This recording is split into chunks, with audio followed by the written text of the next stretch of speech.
One of the requirements mentioned in the tour types wireframe was that we need to give the ability to tour type creators to edit their own tour types. To do this, we're going to need to do two things. First, we're going to need to create user accounts for each of the tour type creators, and secondly, we're going to need to give them permission to edit their own tour types. If we take a look back at our tour types, we have 3 tour type creators: Phil Terry, Joey Smitty, and Kate Sanserblath. Let's start by creating an account for Kate. So I'm going to go to People, Add New User.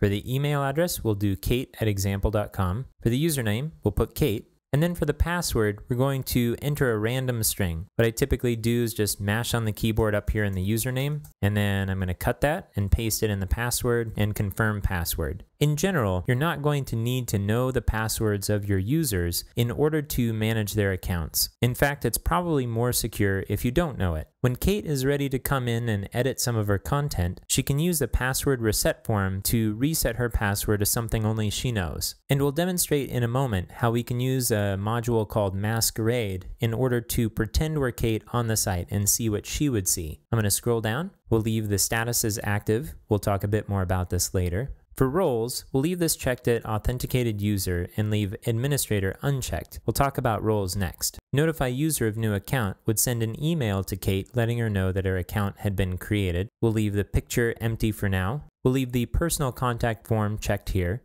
If you completed all of the challenges in Chapter 2, then you used this same personal contact form on Drupal.org to contact a module maintainer. This is the same feature here. We'll leave the time zone and we'll click Create New Account.